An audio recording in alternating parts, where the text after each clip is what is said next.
Alors aujourd'hui, on va s'attaquer à l'un de ces mystères qui relèvent du savoir inutile et donc forcément rigoureusement indispensable, un peu dans l'esprit du blog « Tu savais ça ?» On va décortiquer ensemble une micro-frustration, mais une frustration que tout le monde connaît, celle de la clé USB. C'est la question. On est là devant le port, la clé à la main, l'objet a deux faces, le port a un seul sens. En théorie, c'est une chance sur deux. Simple, non?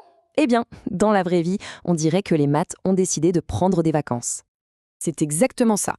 Un petit drame qui se joue des millions de fois par jour sur toute la planète. On est pressé, on a un fichier super important à récupérer, et là, échec, ce petit bout de plastique est devenu une sorte de champion du monde du mauvais sens. Et on va enfin comprendre pourquoi.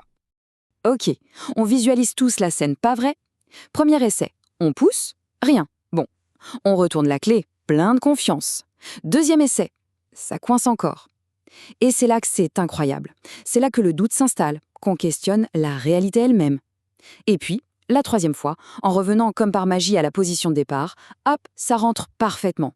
C'est absurde, c'est agaçant et ça défie toute logique. Pour comprendre le problème, il faut en fait remonter à la solution. Parce que, et c'est ça toute l'ironie de l'histoire, cet objet qui nous frustre a été inventé pour nous simplifier la vie. Faut s'imaginer le truc. Avant 1996, brancher quoi que ce soit sur un ordinateur, c'était un vrai casse-tête. On avait un port énorme et plein de picots pour l'imprimante, un autre port tout rond pour la souris, des connectiques super complexes pour les disques durs. C'était un véritable cauchemar de câbles qui ne ressemblait à rien d'autre. Et puis, l'USB pour Universal Serial Bus est arrivé. L'idée était géniale. Une seule prise pour les gouverner tous. C'est l'iMac G3 en 98 qui a vraiment lancé la machine en disant « stop » à tous les anciens ports. Et en 2000, paf, la première clé USB débarque. La révolution était en marche. Mais elle cache un tout petit défaut de conception. Et c'est là que l'enquête devient vraiment intéressante. Parce que ce détail si agaçant du connecteur USB-A, ce n'était pas du tout un accident. Non, non. C'était un compromis, une décision prise en toute connaissance de cause. En fait, les ingénieurs de l'époque jonglaient avec plusieurs contraintes. D'abord, la sécurité, il fallait bien séparer les contacts qui amènent le courant de ceux pour les données, sinon court-circuit.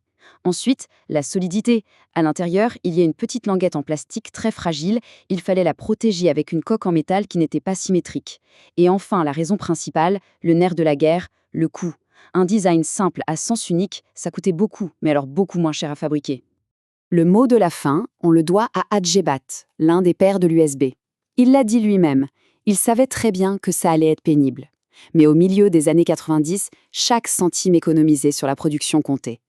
Le portefeuille a gagné contre le confort, et ça a créé des décennies de micro-colère planétaire. On pourrait croire que l'affaire est classée, que c'est juste une histoire de gros sous, mais il y a un autre coupable dans cette histoire, un complice qu'on ne soupçonne jamais, notre propre cerveau. C'est là que ça devient fascinant. En réalité, on réussit à brancher la clé du premier coup dans à peu près 50% des cas, une fois sur deux.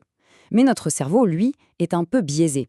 Il a cette manie de graver dans le marbre les souvenirs des petits échecs énervants et d'effacer complètement les fois où tout s'est bien passé. En fait, c'est un cocktail de plusieurs choses qui crée cette malédiction. D'abord, au deuxième essai, on est moins sûr de soi. On hésite, on n'aligne pas bien, on n'ose pas forcer, du coup on croit que c'est encore le mauvais sens. Ensuite, il y a ce fameux biais cognitif, qui nous fait retenir que le négatif. Et pour finir, le design lui-même nous piège. La prise a l'air symétrique, alors qu'elle ne l'est pas du tout. Heureusement, toute bonne histoire a une fin. Et après des années et des années de cette petite lutte quotidienne, la solution est enfin arrivée. C'est la fin d'une époque. Et le voici, le héros qu'on attendait tous, l'USB-C.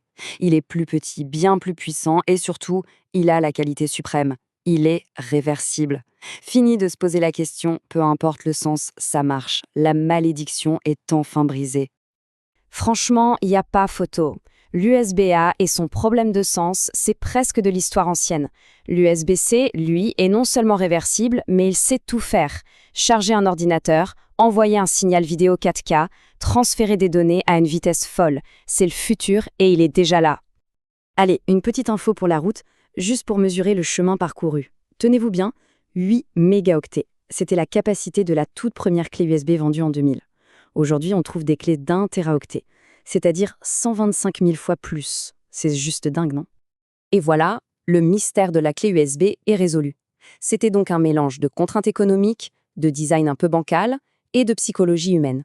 De quoi nous faire réfléchir la prochaine fois qu'on s'énerve contre un objet. Quelle est l'histoire qui se cache derrière? C'est une bonne question. Après tout, un savoir inutile, c'est souvent indispensable. Merci d'avoir suivi cette analyse.